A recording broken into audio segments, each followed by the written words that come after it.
The year was 1978. On a Hollywood soundstage redolent with a sharp smell of spirit gum and latex, a 21-year-old bodybuilder stood frozen, overwhelmed by fear. Lou Ferrigno, deaf since early childhood, could not hear the assistant director calling out his positions. The subtle technical instructions exchanged among the crew drifted by him, completely unnoticed. Around him, cameras whirred and vibrated, silent to his ears, but transmitting a faint tremor through the floor beneath him. Every surface he could see was washed in green, the walls, the props, and even the markings on the floor that dictated his exact position.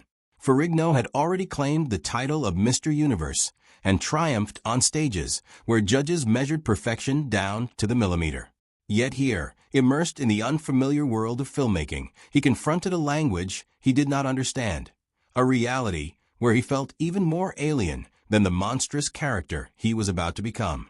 It was then that Bill Bixby appeared on the set, not as a director, not as a producer, but as a co-star. A man who had already navigated multiple careers, survived Hollywood's merciless whims, and understood that success alone was meaningless without companionship. At 44, seasoned and deliberate in every movement, Bixby did not perceive a rookie bodybuilder attempting to act. He saw a young man who had defied impossible odds merely to be standing there, someone in need of mentorship rather than criticism. What transpired in those early moments would not only define a television show, but entwine the lives of two men in ways neither could have anticipated. For decades, Lou Ferrigno was repeatedly asked about the Hulk, about fame, about the size of his muscles, and the hours in the makeup chair. Yet, whenever his conversation turned to Bill Bixby, his voice transformed, revealing a reverence reserved for those who alter the trajectory of one's life. Beneath the layers of green paint, the torn shirts, and the ratings and reruns, lay a relationship that transcended Hollywood's typical mentor-protege dynamic. It was about one man shouldering another's dream, even as his own life teetered on the edge of collapse. And it prompts a question that lingers among those who knew them. What sort of man does that? Who was Bill Bixby when the cameras stopped rolling and the facade fell away? Bixby's story began far from the allure of Hollywood. It emerged instead from a childhood defined by rebellion and audacity. As a boy in Depression-era San Francisco, Wilfred Bailey Everett Bixby III launched a stone from a slingshot at Grace Cathedral during a sermon. This act was not motivated by malice, but by resistance to arbitrary authority. The bishop, lecturing on obedience and respect, unwittingly provoked a reaction among the hungry children in the pews. The stone struck no one, but the act conveyed a clear message. Rules that serve power rather than people deserve to be questioned. Bixby's youth was marked by adversity. His father, a store clerk, was largely absent, while his mother struggled to keep food on the table during the crushing grip of the Depression. He knew the shame of poverty, the humiliation of worn clothing, the gnawing ache of empty stomachs. But instead of breaking him, these hardships forged resilience and empathy. He internalized what it meant to be overlooked, dismissed, or counted out before even having a chance to prove oneself. This understanding would later shape his interactions with every crew member, struggling actor, and individual that Hollywood's machine threatened to discard. The rebellious child became a teenager who defied the shallow formulas of television. While his peers chased fame, Bixby sought truth and emotional authenticity in a medium that often preferred pretty lies.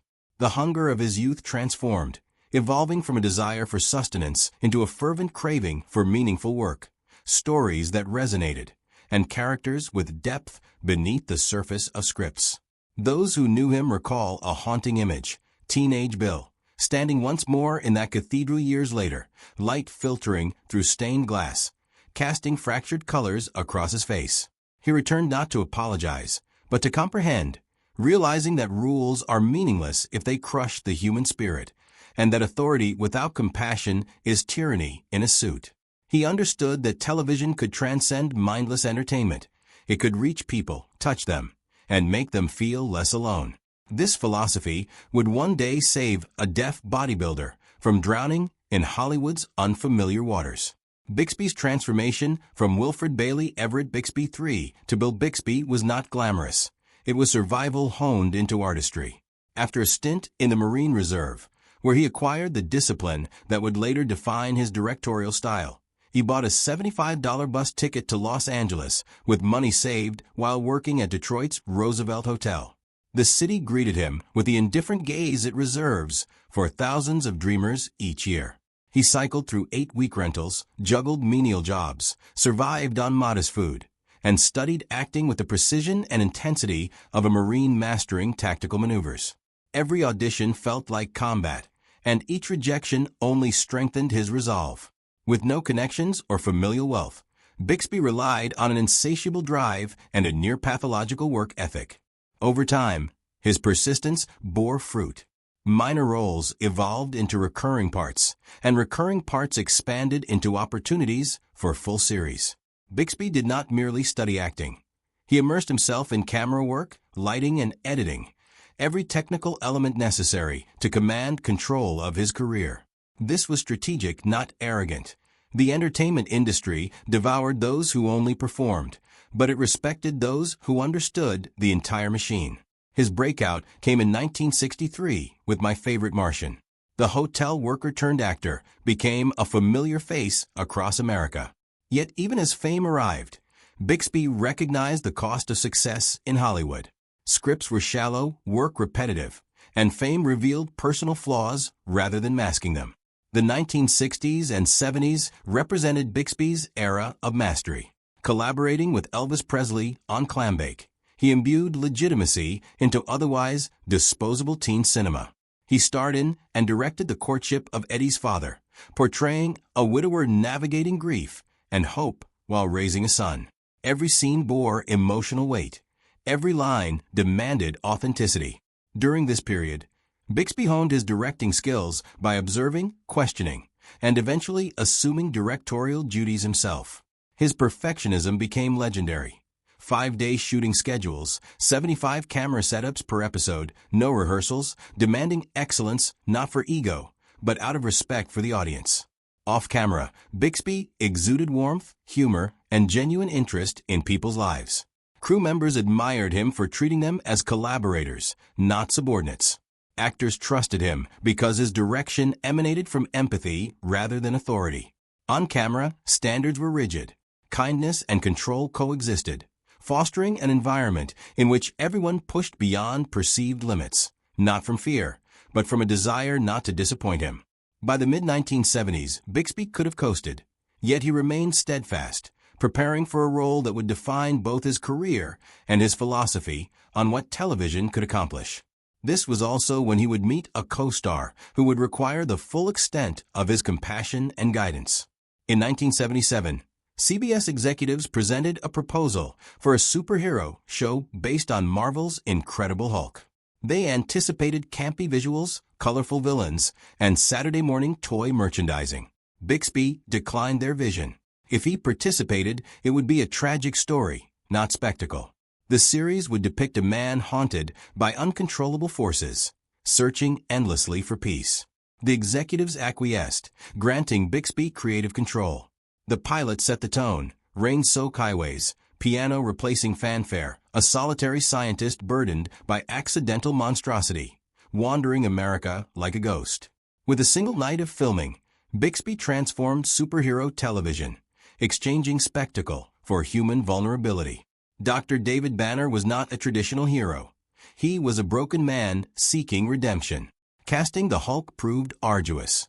Several bodybuilders were considered, but the role ultimately went to Lou Ferrigno, a Mr. Universe champion, deaf since childhood, with no prior acting experience.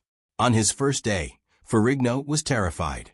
Hours in the makeup chair rendered him unrecognizable.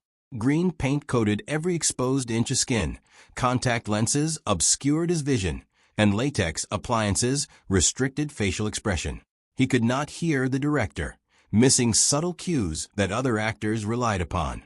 Bixby observed Ferrigno's first take from behind the monitors. The young bodybuilder overcompensated for fear, mimicking rage desperately. Where most directors might have grown frustrated, Bixby perceived a frightened young man who had overcome impossible obstacles and needed guidance. That day, Bixby silently vowed, This kid would not fail, not on his watch. He became Ferrigno's translator, teacher, and protector. Between takes, while others relaxed, Bixby coached Ferrigno through each scene's emotional architecture. He taught him to feel dialogue through rhythm, to gauge pacing through gestures, and to transform his physical expressiveness from limitation into strength. The technical challenges were immense. Hearing aids had to be removed, leaving Lou in silence throughout shooting. Bixby adjusted blocking, communicated lighting changes through sight and touch, and mediated tensions with the assistant director through quiet conversations emphasizing respect and adaptation. The message was clear. Lou was not the problem. The production's inflexibility was. Makeup sessions stretched 3 to 4 hours. 14-hour shooting days in sweltering heat pushed everyone to the limit, and contact lenses chafed like sandpaper after a dozen hours. A third of the original crew quit within the first season, yet Bixby remained the calm center amid chaos. He alternated seamlessly between acting as Banner and directing Hulk sequences, coaching Ferrigno through beats that could not be conveyed through words. Years later, Ferrigno's voice still breaks when recounting those days. Bixby taught him not only how to act, but how to be a man. Strength was not merely physical. It was emotional, moral, and rooted in compassion rather than ego. He demonstrated that true success lies in lifting others, not trampling them. All of this occurred while Bixby endured grief so profound most men would have crumbled. On March 1, 1981, his 6-year-old son Christopher died unexpectedly from a throat infection that escalated to cardiac arrest. Less than a year later, his ex-wife, Christopher's mother Brenda Benet, took her own life. Amid such unimaginable loss, Bixby returned to work within days, channeling his grief into mentoring others. Actors like Ferrigno and Brandon Cruz became surrogates, vessels for the fatherly love he could no longer express. Crew members recalled a man whose eyes bore exhaustion yet never lost warmth. Off camera, he was present, supportive, and demanding excellence simultaneously. Between setups, the weight of his loss sometimes became visible. He transformed work into armor against grief, crafting art to survive.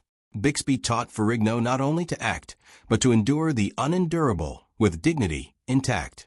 Bixby's career continued to flourish. He directed episodes of Rich Man, Poor Man, The Magician, Mr. Merlin, and subsequent projects, imbuing emotional depth into every frame.